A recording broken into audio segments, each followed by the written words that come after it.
One of the really early goals for the project, we're all huge fans of large action RPGs and large RPGs. For Crimson, we wanted to give the user a very focused experience.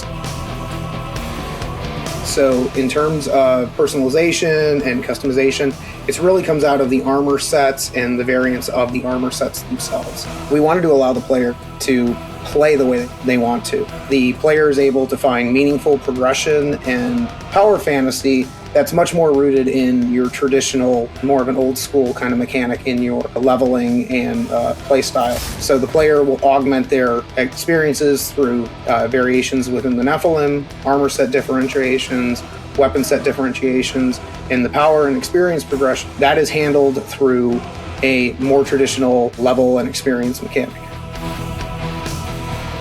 Our lives mechanic and our actual death loop mechanic is different than what you'd see in a lot of more modern games. It actually harkens back to more of an old school kind of classical life pool mechanic, where the player throughout the run, they are able to collect experience, collect loot, collect gear, which feeds into each of the subsequent levels. If the player dies though throughout their ward mission within that life pool, they are sent back to the hub, their gears reset, and the power curve kicks back into what is more of a traditional roguelike, where you start back from your base level and then climb your way back up the mountain. It'll have crossplay, yes. We support crossplay. Yes, we have several different weapon classes and different weapon types. Halberds, spears, swords, shields, two-handed weapons, along with some more heavy, kind of blunt weaponry.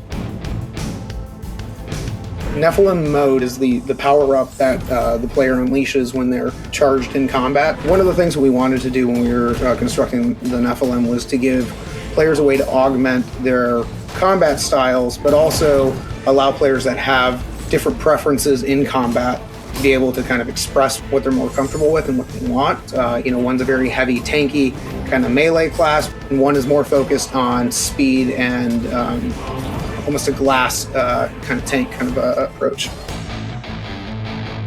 Again, going back into our streamlined focus of what we're trying to achieve here with the game, we really want the player to focus on the combat and the progression that the player goes through on the run versus a straight stat grind or linear progression tree model that you'd see in more traditional action RPGs. It's really a hybridizing of a lot of those systems. What does happen is the player becomes more powerful throughout the run, and that changes attacks and various functionality.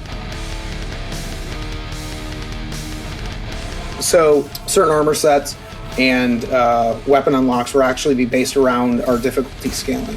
So there are certain levels of armors that you will not be able to get access to until you've gone into subsequently higher difficulties.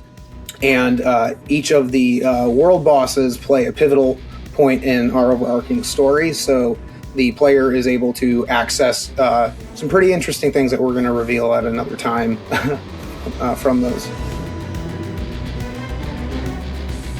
Some of my favorite things that I grew up with, Evil Dead and Iron Maiden and all this, kind of pop culture art, obviously plays a huge impact on the game and the direction of the game. We look at violence and the gore in the game as almost a celebration of power. And so we wear that very clearly on our sleeves. Lots of blood, lots of gore and spikes and pokey things and all the cool things in life.